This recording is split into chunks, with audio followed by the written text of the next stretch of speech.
1923년 미국의 한 자동차 회사는 엔진의 효율을 높이기 위해서 휘발유에 테트라에틸납이라는 물질을 첨가하기 시작했습니다. 그 후 수십 년간 납은 페인트, 수도관, 장난감, 심지어 화장품에 이르기까지 우리 생활 전반으로 아주 깊숙하게 확산되었습니다. 납뿐만이 아닙니다. 산업화의 물결과 함께 수은, 카드뮴, 비소와 같은 수많은 중금속들이 이전에는 상상할 수 없었던 농도로 우리 주변의 공기, 물, 토양에 축적되기 시작했습니다. 1999년 마침내 미국에서 유연 휘발유 판매가 전면 금지되기 전까지 대기 중에 쏟아져 나온 그 막대한 양의 산업적 유산은 현대를 살아가는 우리 모두의 뼈와 신경계 어딘가에 그 흔적을 남겼습니다. 오늘 우리는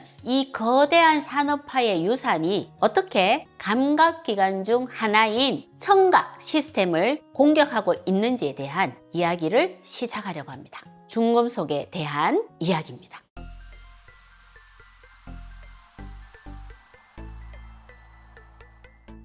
안녕하세요. 건강정보를 분석하고 플랜을 세워드리는 이웃집 닥터 김현입니다. 우리가 일상생활에 흔하게 접하는 물질 중에 귀에 직접적인 독성을 나타내는 것들이 있는데요. 이것을 이독성이라고 부릅니다. 소음이 물리적인 충격으로 유모세포를 때려서 손상시키는 거라면 이 독성 물질들은 혈액을 타고 온몸을 돌다가 아주 예민하고 민감한 우리 뇌의 조직까지 침투해서 화학적인 손상을 입히는 거죠. 대표적인 주범이 납, 수은과 카드뮴 같은 중금속들입니다. 먼저 납은 아주 잘 알려진 신경 독소입니다. 이 납이 우리 몸에 들어오면 청각신경과 뇌로 신호를 보내는 연결 부위, 시냅스를 집중적으로 공격합니다. 숨겨진 난청을 유발하는 주범 중에 하나가 바로 이 납입니다. 두 번째는 수은입니다. 주로 참치와 같은 대형 어류를 통해서 우리 몸에 들어오는 경우가 많은데요. 수은은 말초, 중추, 신경계 모두의 이독성을 보여서 가장 무서운 점은 한번 손상시키면 다시는 되돌릴 수 없는 비가역적 손상을 우리 뇌의 중추, 청각 시스템에 입힌다는 것입니다. 소리를 듣고 그 의미를 해석하고 이해하는 뇌의 기능 자체를 영구적으로 망가뜨릴 수 있다라는 뜻입니다. 세 번째는 카드뮴입니다. 담배 연기에 아주 많이 들어있고 오염된 토양에서 자란 농작물을 통해서도 들어올 수 있습니다. 카드뮴의 별명은 세포의 파괴자입니다. 한번 몸에 들어오면 생물학적 반감기가 15년에서 30년에 달할 정도로 지독하게 배출이 안 되면서 소리를 감지하는 유모세포 자체를 죽여버립니다. 직접적인 세포 사멸을 유도하는 거죠. 더 심각한 문제는 이 중금속들이 소음과 만났을 때 벌어지는 일입니다.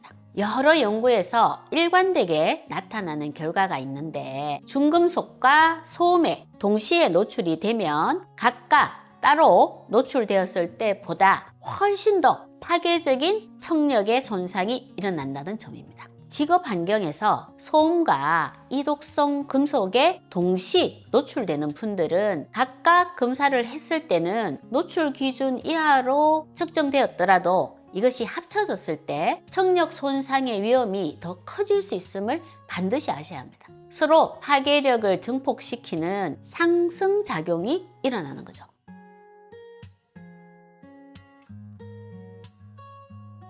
납, 수은, 카드뮴, 비소, 망간, 우리 세포를 공격하는 데는 아주 핵심적인 공통 경로가 하나 있습니다. 산화 스트레스라는 연쇄 반응입니다. 우리 몸 안의 모든 세포 안에는 미토콘드리아라는 작은 에너지 공장이 있습니다. 이 공장이 잘 돌아가야 세포가 건강하게 살아갈 수 있는 거죠. 중금속이 이 공장에 침투하면 에너지 생산 라인을 망가뜨리고 그 과정에서 활성산소, 라는 엄청난 양의 유독성 폐기물을 쏟아냅니다. 활성산소가 바로 세포를 녹슬게 하고 파괴하는 주범입니다. 결국 에너지 생산은 줄어들고 유독성 폐기물은 넘쳐나는 악순환에 빠지면서 세포가 서서히 죽어가는 겁니다. 그런데 이 중금속 공격에 맞서서 싸우는 아연이라는 아주 필수적인 미네랄이 있는데요. 특히 달팽이관에 아주 풍부하게 존재하면서 청각 기능을 보호하는 중요한 역할을 하죠. 세포의 파괴자. 카드뮴은 화학적으로 아연과 구조가 아주 비슷합니다. 그래서 우리 몸에 카드뮴이 들어오면 아연 행세를 탁 하면서 세포 안에 침투하고 아연이 해야 할 중요한 일들을 방해하는 거죠. 이 지점에서 우리 몸은 체내에 아연이 충분하면 메탈로티오네인이라는 특별한 단백질을 만들어냅니다. 이 메탈로티오네인이 침투한 카드뮴과 같은 독성 중금속을 발견하는 즉시 달려가서 꽉 붙잡아서 격리시켜버리는 겁니다. 독성 물질이 우리 세포의 중요한 부분을 망가뜨리지 못하도록 미리 무력화시키는 거죠. 하지만 여기서 아연의 모습을 하나 더 깊이 들여다볼 필요가 있습니다. 평소 우리 몸에 아연이 충분한 상태에서는 분명 청각을 보호하는 방패의 역할을 합니다. 그런데 우리 몸이 큰 소음과 같은 극심한 스트레스에 노출되는 순간 이 방패가 오히려 무기로 돌변하는 상황이 벌어질 수 있습니다. 이 순간 달팽이관 안에서는 다량의 아연이 갑자기 확 방출이 되는데요. 이렇게 통제를 벗어나서 급증한 아연은 그 자체로 독성을 띄어서 오히려 세포를 손상시키고 소음성 난청의 원인이 될 수 있습니다. 이 현상은 무조건 좋은 것을 많이 섭취하는 것이 정답이 아니라 우리 몸의 시스템이 필요로 하는 적절한 양을 적절한 시기에 유지하는 것, 항상성을 지키는 것이 얼마나 중요한지를 보여준다는 거죠.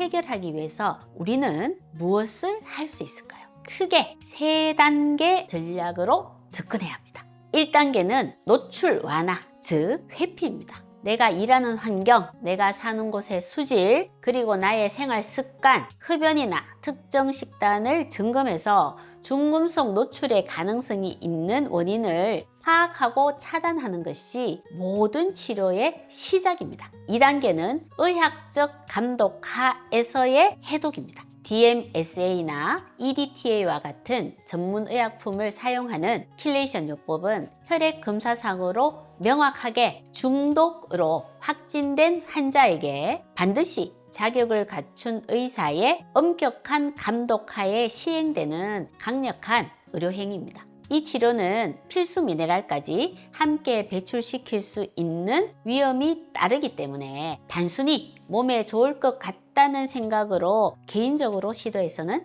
절대 안 됩니다. 고수나 클로렐라가 중금속 해독에 좋다고 알려져 있지만 인체를 대상으로 한 신뢰도 높은 임상 연구의 증거는 매우 부족한 상황입니다. 3단계 영양학적 복구 및 달팽이관의 회복입니다. 우리 몸의 자체 방어 시스템과 회복 시스템을 강화하는 생화학적 지원 개념으로 접근해야 합니다. 산화 스트레스가 이 독성의 핵심 기전이다 라고 말씀드렸죠. 그렇다면 항산화 능력을 키우는 것이 가장 중요한 보호 전략이 될 겁니다. 여러 연구에서 비타민 C와 비타민 E를 함께 섭취했을 때 손상된 청신경 세포의 퇴행을 막는 효과가 더 강력하게 나타났습니다. 또한 셀레늄이라는 필수 미네랄은 우리 몸의 핵심 항산화 효소인 글루타치온 프록시다제의 가장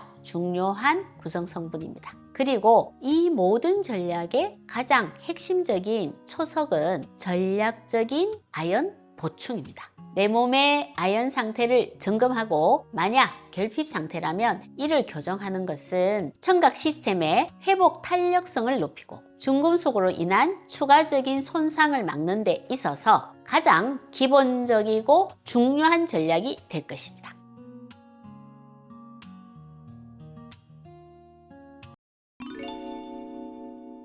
혹시 여러 병원을 다녀도 좀처럼 낫지 않는 이명 때문에 고생하고 계신가요? 그렇다면 오늘 영상 꼭 끝까지 시청해주세요. 여러분이 건강에 좋다고 매일 밥상에 올리는 바로 그 음식이 만성적인 이명과 피로, 피부염의 숨겨진 원인일 수 있다라는 충격적인 사실과 해결할 수 있는 방법까지 모두 알려드리도록 하겠습니다. 최근 저희 기능의학 클리닉 진료실에서 중금속의 수치가 과다하게 검출되는 환자분들이 눈에 띄게 늘고 있습니다. 이분들이 공통적으로 호소하시는 증상들이 만성 피로, 이명, 머리가 멍한 브레인포그, 불면증, 아토피 같은 피부 질환입니다. 이런 안치성 질환들은 한 가지 공통점이 있습니다. 체내에 쌓인 중금속의 문제를 먼저 해결하지 않으면 다른 어떤 좋은 치료를 해도 증상이 쉽게 좋아지지 않는다는 점입니다.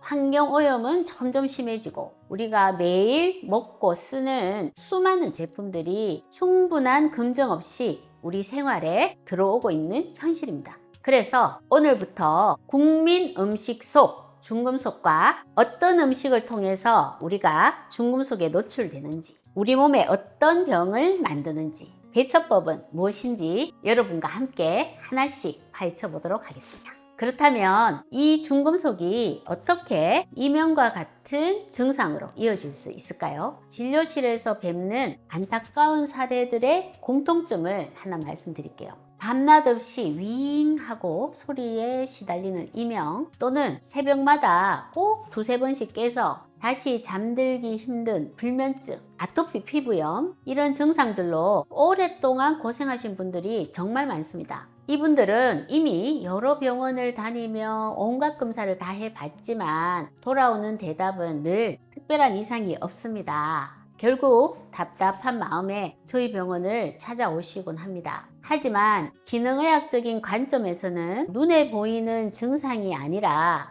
그 증상을 일으키는 뿌리 원인을 찾으려고 합니다. 그래서 정밀 기능의학 검사를 통해서 놀라운 공통점이 발견됩니다. 바로 몸속에 기준치 이상으로 축적된 수은이나 납 같은 중금속입니다. 예를 들어 평소에 참치나 연어 같은 대형 어류를 즐겨 드셨던 분들의 몸에서는 수은 수치가 높게 나오는 경향이 있습니다. 이런 신경 독소들은 수십 년에 걸쳐서 우리도 모르는 사이에 신경에 조용히 쌓여서 신경세포의 정상적인 기능을 방해합니다. 바로 이것이 원인 불명의 이명, 불면, 어지럼증을 유발하는 숨겨진 범인이 될 수 있습니다. 진짜 원인을 찾게 되면 치료의 방향도 완전히 달라집니다. 증상을 억제하는 약을 쓰는 것이 아니라 안전한 해독요법을 통해서 몸속에 쌓인 중금속을 배출하고 무너진 신경의 기능을 회복하는 근본 원인 치료에 집중하는 거죠. 실제로 많은 분들이 이런 접근을 통해서 소리가 줄었어요. 깨지 않고 푹 자기 시작했어요. 진물도 나지 않고 안 가려워요. 삶의 질을 바꾸는 긍정적인 변화를 경험하곤 합니다. 그렇다면 대체 우리 몸에는 왜 이런 중금속들이 쌓이는 걸까요? 범인은 의외로 아주 가까운 곳에 있습니다. 우리의 밥상인 거죠. 그 중에서도 오늘 다룰 첫 번째 국민 음식, 김과 미역입니다. 단백질, 칼슘, 비타민, 미네랄이 풍부한 영양 덩어리입니다. 하지만 여기에는 잘 알려지지 않은 반전이 있습니다. 해조류는 바닷물 속의 영양분을 흡수하면서 자랍니다. 이 과정에서 주변 환경 물질을 매우 효율적으로 농축시키는 생물 농축 특성이 하나 있습니다. 이것 때문에 해조류는 바닷속에 유익한 미네랄뿐만 아니라 우리 몸에 치명적인 납과 카드뮴과 같은 유해 중금속까지 자기 몸 안에 수백, 수천 배로 농축시키게 됩니다. 실제로 2022년 시중에 유통되던 한 유명 업체의 김밥김 제품에서 카드뮴이 기준치를 초과해서 식약처로부터 판매 중단 및 회수 조치를 받은 사건이 있었습니다. 2024년 미국 캘리포니아주에서는 한국산 구운 김 제품이 낙과 카드뮴 노출 위험을 소비자에게 제대로 알리지 않았다는 점이 법적으로 지적되기도 했습니다. 요오드 과다에 대한 문제도 유럽에서는 이슈가 되고 있습니다. 유럽연합의 식품 신속 경보 시스템 RASFF에서는 한국산 김과 미역 제품이 과도한 요오드 함량 때문에 수입이 금지되거나 경고 조치를 받은 사례가 이미 여러 차례 보고가 되고 있습니다. 한 보고에서는 한국산 해조류 제품에서 요오드가 무려 4,829ppm, 독일의 경고 기준치인 20ppm의 240배가 넘는 엄청난 수치입니다. 독일이나 프랑스 같은 나라들은 이렇게 해조류의 요오드 함량에 대한 명확한 관리 기준을 가지고 있습니다. 하지만 놀랍게도 현재 대한민국에서는 김이나 미역 같은 특정 식품의 요오드 함량에 대한 법적 기준치가 전혀 없습니다. 그렇다면 몸에 들어온 중금속과 과다한 요오드가 우리 질환과 어떻게 연결이 될까요? 납은 WHO가 안전한 노출 수준이 없다라고 할 만큼 강력한 신경 독소입니다. 뇌와 신경에 쌓여서 신경세포를 직접 손상시키고 집중력의 저하, 기억력의 감퇴는 물론 이명이나 불면증과 같은 신경학적 증상으로 이어집니다. 그 다음은 1급 발암물질인 카드뮴입니다. 우리 몸의 에너지 공장인 미토콘드리아를 망가뜨려서 깊은 만성 피로를 유발하고 면역계를 교란시켜서 아토피 피부염과 알레르기를 악화시킵니다. 마지막으로 요오드 과다의 문제입니다. 요오드는 필수 영양소지만 과잉 섭취 시 오히려 갑상선 기능을 망가뜨리는 독소가 됩니다. 우리 몸은 과도한 요오드가 들어오면 갑상선 호르몬의 생산을 일시적으로 중단하는 비상 브레이크를 거는데요. 울프 차이코프 효과라고 합니다. 건강한 사람은 금방 회복이 되지만 산모나 신생아, 갑상선 질환자와 같은 경우에는 이 브레이크가 풀리지 않아서 오히려 갑상선 기능 저하증에 빠질 수가 있습니다. 김과 미역을 다 식탁에서 치워야 할까요? 전혀 그렇지 않습니다. 첫 번째, 조리법을 바꾸는 겁니다. 해조류 속 요오드와 일부 중금속은 물에 잘 녹는 성질이 있습니다. 마른 미역이나 다시마를 요리하기 전에 찬물에 30분 이상 충분히 불린 후에 그 불린 물을 버리기만 해도 요오드 함량이 60% 이상 감소하는 것으로 나타났습니다. 여기서 한 걸음 더 나아가서 10분 정도 물에 끓이면 요오드는 최대 94%, 비소는 최대 75%까지 제거된다는 놀라운 연구 결과도 있습니다. 국을 끓인 뒤에는 국물은 적당히 건더기 위주로 드시는 습관을 들이시는 것이 좋습니다. 두 번째, 카드뮴의 천적을 우리 편으로 만드는 겁니다. 셀레늄이라는 영양소입니다. 셀레늄은 수은을 해독하는 대표적인 미네랄이지만 카드뮴, 비소, 은 등 다양한 중금속의 독성을 낮춰주거나 배설을 돕는 역할을 합니다. 메커니즘은 직접 결합해서 생체 내 독성을 감소시키고 산화 스트레스를 완화시키고 해독 효소를 활성화시킵니다. 이 셀레늄은 참치나 정어리 같은 등푸른 생선, 연어에도 셀레늄이 많이 들어있지만 중금속 해독의 목적으로는 수은과 같은 중금속의 함량이 높은 생선보다는 브라질 너트, 계란, 해바라기 씨, 표고버섯과 같은 식품들을 섭취하는 것이 좋습니다.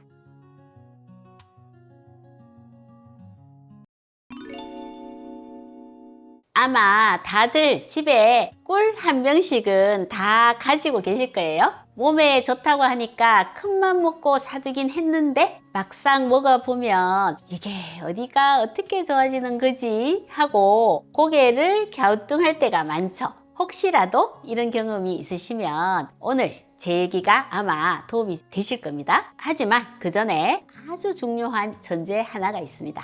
이 이야기는 혈당 관리가 필요하시거나 당뇨가 있으신 분들을 위한 내용은 아닙니다. 오늘 영상은 그런 분들을 제외하고 만성적인 불편을 개선하기 위해서 꿀의 효능을 제대로 적극적으로 활용하고 싶은 분들을 위한 아주 구체적인 특수 목적 가이드라는 점을 명확하게 말씀드립니다. 우리가 꿀에 대해서 아주 크게 오해하고 있는 딱 한 가지, 꿀을 그냥 꿀이라고 하나로 퉁쳐서 생각하는 버릇이죠. 꿀은요, 어떤 꽃에서 꿀을 가져왔느냐에 따라서 그 성분과 효능이 완전히 달라져요. 이건 거의 세 종류의 천년 치료제라고 보고 다르게 접근해야 합니다. 오늘은 내 몸이 보내는 신호에 따라서 어떤 꿀이 약이 될 수 있는지, 어떤 꿀을 사야 진짜 효과를 볼 수 있는지에 대해서 제가 속 시원하게 한번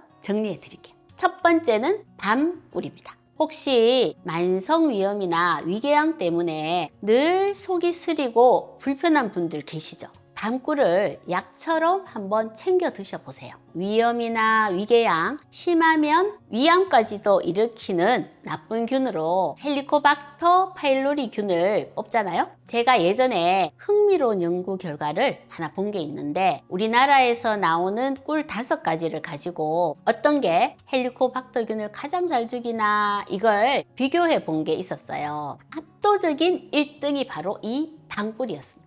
아주 묽게 희석을 해도, 그러니까 10%밖에 안 되는 낮은 농도에서도 헬리코박터 균이 자라는 걸 아주 그냥 꽉 눌러버리더라고요. 괜히 천년 위장약이라고 불리는 게 아니구나 싶었죠. 밤꿀에는 다른 꿀에는 별로 없는 갈산이나 쿠마르산 같은 아주 강력한 항산화 항염 성분들이 유독 풍부해요. 이미 상처가 나 있는 위점막의 염증을 가라앉히고 보호막을 쳐주는 역할까지 해주는 거죠. 그래서 늘 속이 더부룩하고 쓰린 분들은 밤꿀을 고르시는 게 맞습니다. 위염으로 속이 불편할 때 식후나 잠들기 전 조금씩 드시는 것은 분명 도움이 될 수 있습니다. 두 번째는 메밀꿀이에요. 한절기만 되면 기침을 달고 사시는 분들, 아니면 아이가 밤새 기침을 하느라 잠을 설치는 집이라면 메밀꿀이 진짜 특효약이 될 수 있습니다. 미국 펜실베니아 주립대학교에서 기침을 하는 아이 105명을 대상으로 아주 재밌는 실험을 하나 했어요. 아이들을 3그룹으로 나눠서 한 그룹은 아무것도 안 먹이고, 한 그룹은 병원에서 처방하는 기침약 성분 덱스트로메트로판을 줬어요. 마지막 그룹은 자기 전에 메밀꿀 딱 한 숟가락을 먹인 거죠. 결과가 정말 놀라웠습니다. 메밀꿀을 먹은 아이들이 기침약을 먹은 아이들보다 기침을 하는 횟수나 심한 정도가 훨씬 더 눈에 띄게 좋아졌어요. 심지어 부모님들에게 물어봐도 기침약보다 메밀꿀을 먹였을 때 만족도가 더 높았다라는 대답을 했고요. 메밀꿀에는 루틴이라는 아주 강력한 항염, 항산화 성분이 다른 꿀보다 훨씬 많이 들어있거든요. 이 루틴이라는 성분이 염증 때문에 잔뜩 자극받은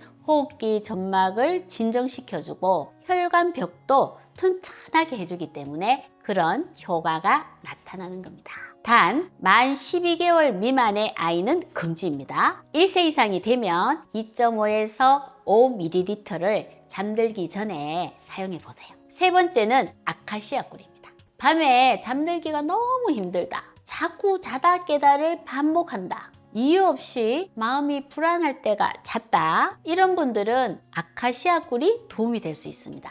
우리가 깊은 잠에 빠지려면 세로토닌이라는 행복 호르몬이 먼저 만들어져야 하고, 다시 멜라토닌이라는 수면 호르몬으로 바뀌어야 잠이 와요.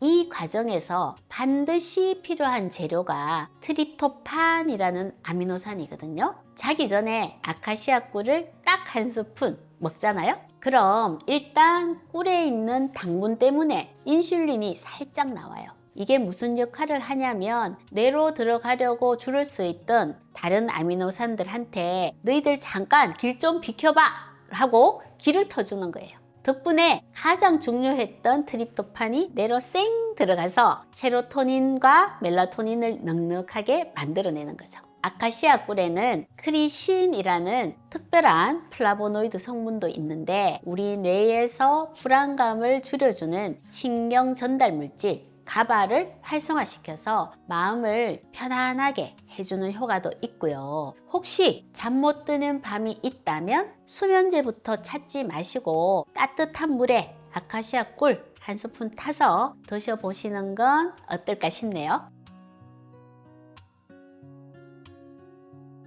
그래서 도대체 어떤 꿀을 사야 하는데요? 좋은 꿀, 진짜 꿀을 고르는 방법은 딱 3가지만 기억하시면 됩니다. 첫째, 꿀의 제품 뒷면을 딱 돌려서 식품 유형이라는 칸을 한번 보세요. 사양 벌꿀이라고 쓰여 있는 건 일단 무조건 피하시는 것이 좋습니다. 사양 벌꿀이라는 건 벌한테 설탕물을 먹여서 만든 사실상 설탕물에 가까운 꿀이에요. 오늘 우리가 이야기한 여러 가지 약효를 기대하기는 어렵습니다. 천년 벌꿀 또는 벌꿀 100%라고 쓰여 있는 걸 고르셔야 해요. 둘째, 진짜 천년 꿀인지 아닌지를 과학적으로 증명하는 숫자가 하나 있습니다. 탄소 동위원소 비율이라는 건데요. 말이 좀 어렵죠? 꿀의 신분증이라고 생각하시면 편해요. 우리나라에서는 이 수치가 마이너스 22.5%밀 이하로 나와야 진짜 천년꿀로 인정해 주거든요. 정말 좋은 꿀을 파는 곳들은 제품 라벨에 딱 자신 있게 탄소 동위원소 비율 수치를 표기해 놓는 경우가 많습니다. 셋째, 제품에 한국양봉협회에서 발급한 품질 보증 마크가 있는지 확인하는 겁니다. 협회에서 아주 까다로운 검사를 통과한 제품에만 이 마크를 붙여주기 때문에 적어도 최소한의 품질은 보장된다, 이렇게 볼 수 있습니다. 이제 정리를 한번 해드릴게요. 속이 쓰리고 위가 불편할 때는 밤꿀, 잦은 기침이나 감기로 고생할 때는 메밀꿀, 마음이 불안하고 잠을 못 이룰 때는 아카시아 꿀 기억해 두시면 편합니다. 하루에 1~2스푼 정도가 적당하고요. 꿀에 있는 좋은 효소들이 파괴되지 않도록 펄펄 끓는 물보다는 미지근한 물에 타서 드시는 게 훨씬 좋습니다. 마지막으로 이건 중요한 당부인데요. 꿀에는 아주 드물게 보툴리누스 기운의 포자가 들어있을 수가 있어요. 앞에서 말했듯이 어른들은 괜찮지만 아직 장 기능이 완전히 발달하지 않은 만 12개월 미만의 아기에게는 절대 꿀을 먹이면 안 됩니다. 이 점은 꼭 기억해 주시길 바랍니다.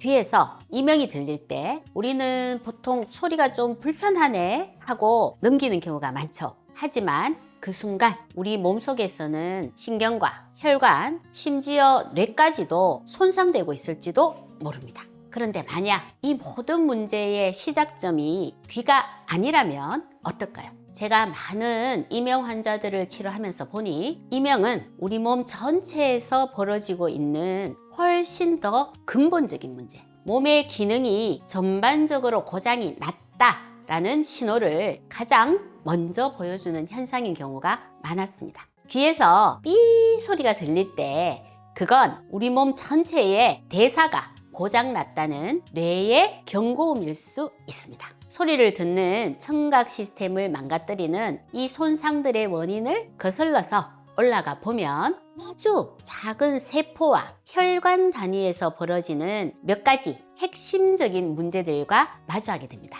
예를 들어 세포가 에너지를 만드는 과정에서 유해산소가 너무 많이 생기는 산화 스트레스가 있고요. 포도당 찌꺼기가 단백질에 달라붙어서 조직을 딱딱하게 만들고 염증을 일으키는 체종 당화산물 같은 것들이 대표적인 것이죠. 이것뿐만 아니라 신경에 신호를 전달하는데 꼭 필요한 이온들의 균형이 무너지고 또 영양분을 공급해야 할 미세 혈관들이 제 기능을 잃어버리는 일도 생기게 되죠. 그렇다면 이렇게 세포와 혈관을 병들게 만드는 파괴적인 환경은 어디에서 오는 걸까요? 우리 몸의 에너지 조절 시스템이 고장나는 인슐린 저항성과 그로 인해서 피 속에 인슐린이 너무 많아지는 고인슐린 혈증입니다. 실제로 이명 환자의 상당수에서 고인슐린 혈증이 동반된다라는 연구 결과는 이명이 단순한 귀의 질환이 아니라 대사 질환의 한 증상으로도 나타날 수 있다라는 강력한 증거가 됩니다.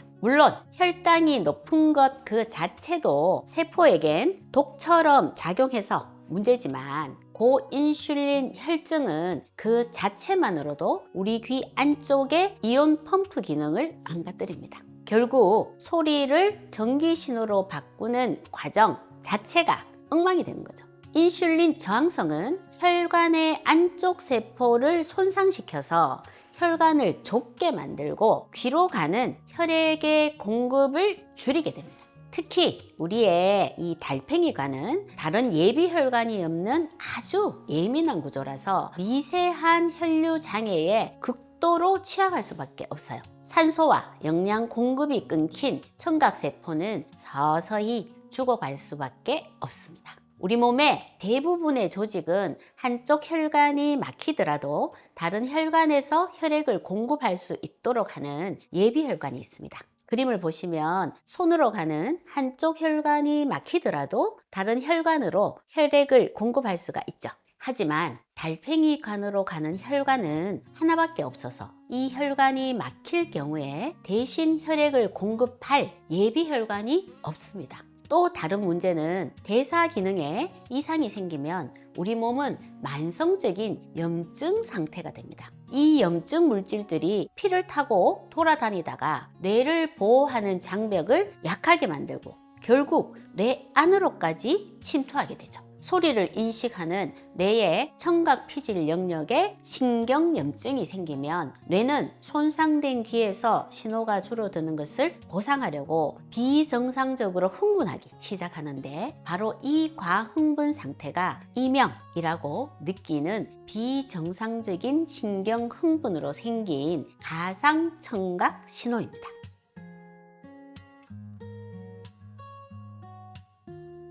대사의 이상으로 생기는 이명은 두 가지 사건이 동시에 벌어지는 결과물이라고 볼 수 있어요.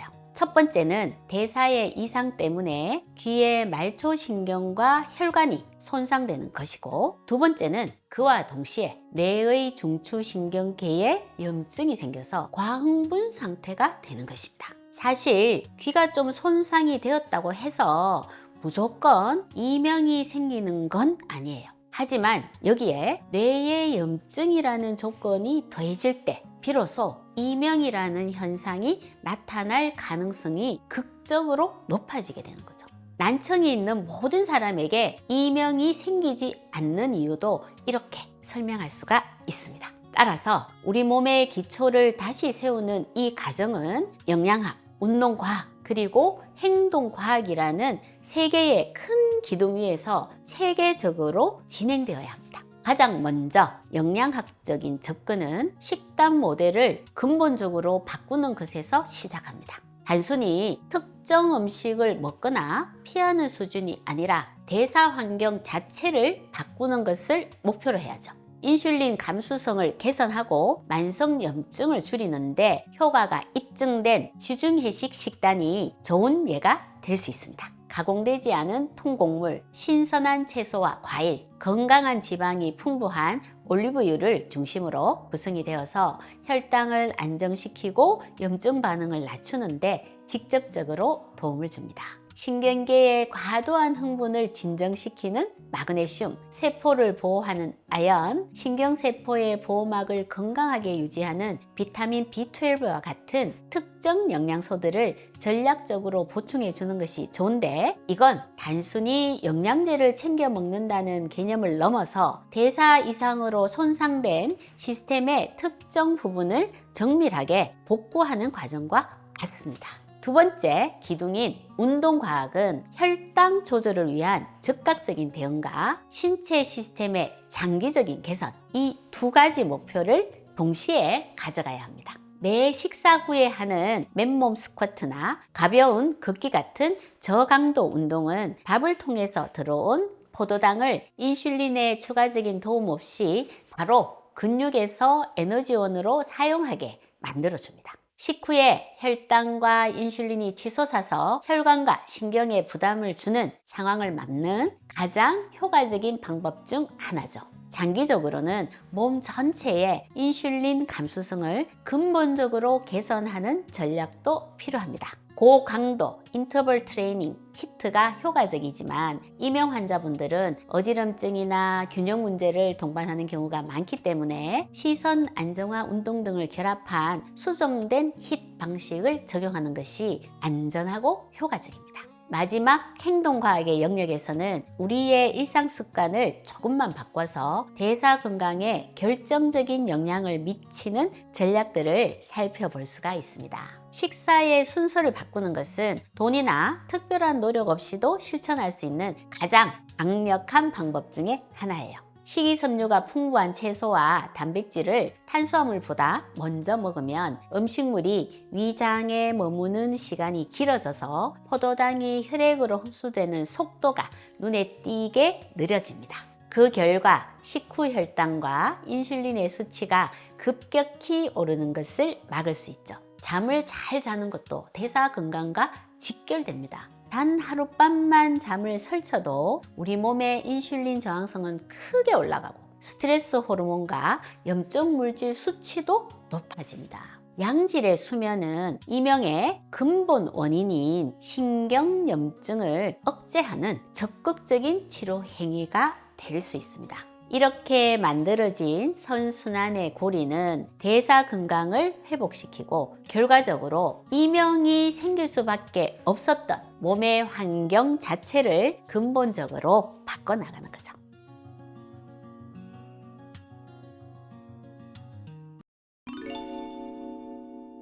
똑같은 음식을 먹고도 누구는 약이 된다고 말하고 다른 누구는 독이 된다고 말하죠. 우리에게 아주 익숙한 고구마가 바로 그런 경우에 속합니다.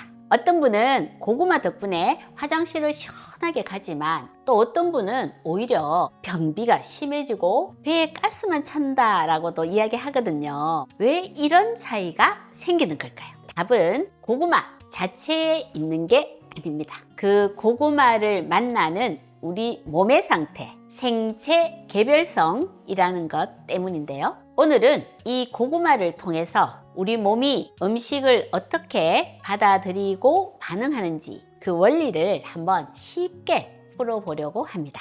고구마를 먹고 나면 배에 가스가 차고 톡톡해지는 분들이 있죠. 그 원인을 따라가 보면 소장이라는 곳에 문제가 있는 경우가 많습니다. 원래 고구마에 많은 섬유질은 대장으로 내려가서 우리 몸에 좋은 유익균의 먹이가 되어야 돼요. 하지만 만약 세균이 엉뚱하게도 소장에 너무 많이 살고 있는 상태, 소장 내 세균 과증식, SIBO라고 부르는데요. 이런 분들은 이야기가 완전히 달라집니다. 소장에 세균이 많은 상태에서 섬유질이 풍부한 고구마가 들어오게 되면 이 세균들이 소장에서부터 섬유질을 분해하기 시작해요. 원래는 대장에서 일어나야 할 발효 과정이 한참 위쪽인 소장에서 먼저 일어나 버리는 거죠. 그러면 수소나 메탄과 같은 가스가 과도하게 생기는데 소장은 위쪽으로는 위장이 연결되어 있고 아래쪽으로는 대장과 연결되어 있어서 트림이나 방귀로 가스를 잘 보낼 수 있는 구조가 아니죠. 결국 이 가스가 소장 내에 그대로 갇혀서 배를 빵빵하게 만들고 통증까지 일으키는 겁니다. 똑같은 섬유질인데 어디에서 분해되느냐에 따라서 약이 되기도 하고 병의 원인이 되기도 하는 셈이죠. 변비 문제도 비슷한 원리가 적용이 돼요. 고구마의 섬유질이 변의 부피를 늘려서 변비를 해결해 주는 거 맞아요. 하지만 여기에는 아주 중요한 전제 조건 하나가 붙습니다. 바로 우리 몸에 물이 충분해야 한다는 것이에요. 만약 평소에 물을 잘 안 마시는 분이 고구마만 많이 먹게 되면 이 섬유질이 오히려 장 속에 얼마 남아있지 않은 수분까지 쫙 빨아들여서 변을 더 딱딱하고 건조하게 만들어 버립니다. 결국 변비가 좋아지는 게 아니라 오히려 더 심해지는 이상한 상황이 생기는 거죠. 혈당 문제의 핵심은 조리 방식에 있습니다. 생고구마는 생각보다 혈당을 많이 올리지 않아요. 하지만 고구마를 찌거나 굽게 되면 복잡한 구조의 전분이 소화되기 쉬운 형태로 변하게 되고 심지어 단순 당까지 분해가 되거든요. 군 고구마의 혈당 지수는 약 80에서 90대로 거의 흰 빵과 비슷한 수준까지 올라가게 됩니다.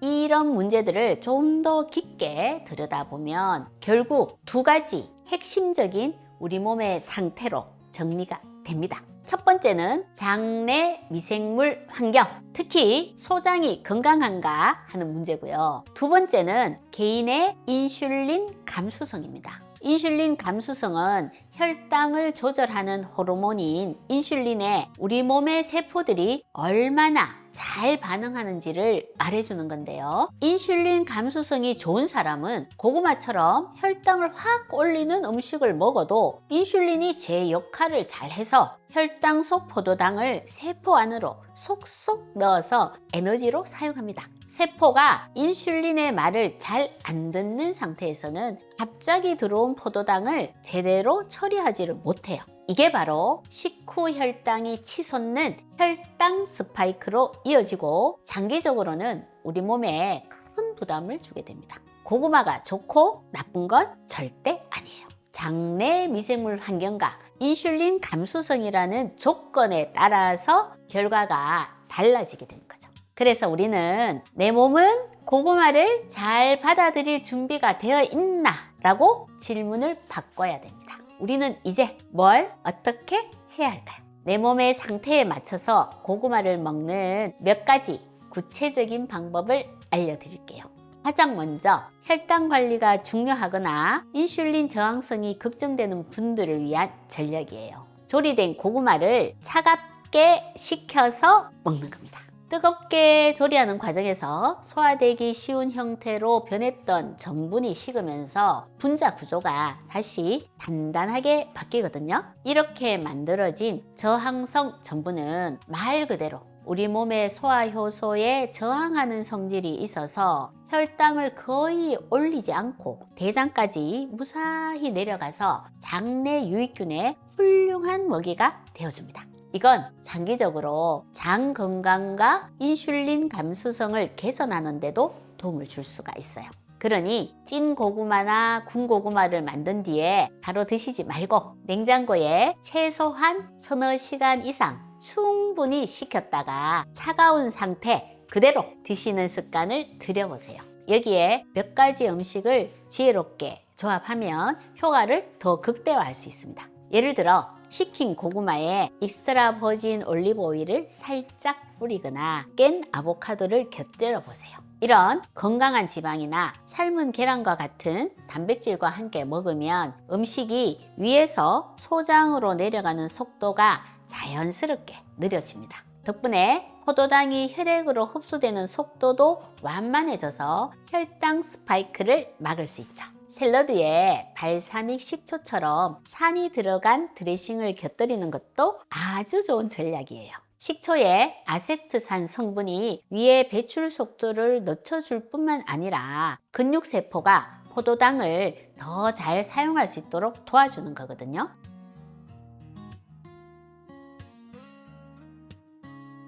다음으로 소화가 불편하고 변비 때문에 고생하는 분들을 위한 전략입니다. 무엇보다 가장 중요한 건 바로 물입니다.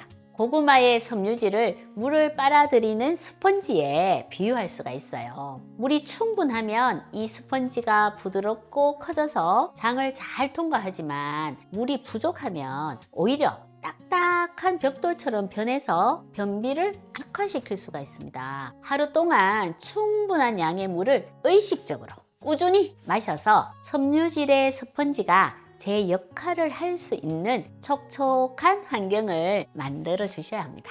그리고 마그네슘을 같이 섭취해 주는 것도 좋은 방법이에요. 장 안으로 수분을 끌어당기는 수분 자석 같은 역할을 해서 변을 자연스럽게 부드럽게 만들어 주거든요. 시금치 같은 녹색 잎채소나 아몬드 같은 견과류 호박씨와 같은 씨앗류를 식단에 꾸준히 포함시키는 것만으로도 큰 도움이 될 수 있습니다. 마지막으로 소장이 예민해서 가스가 잘 차는 시보나 고포도맵 식단에 예민한 분들은 섭취량 조절이 관건입니다. 고구마는 약 75g, 주먹 반 개 정도의 양까지는 반려될 만한 당분이 적어서 비교적 안전한 저포도맵 식품으로 분류가 됩니다. 그러니 처음에는 이 양을 넘지 않는 선에서 삶거나 찐 형태로 드셔보세요. 괜찮다면 조금씩 양을 늘려보고 불편하다면 양을 줄이거나 섭취 간격을 늘리는 식으로 나만의 안전선을 찾는 것이 중요합니다.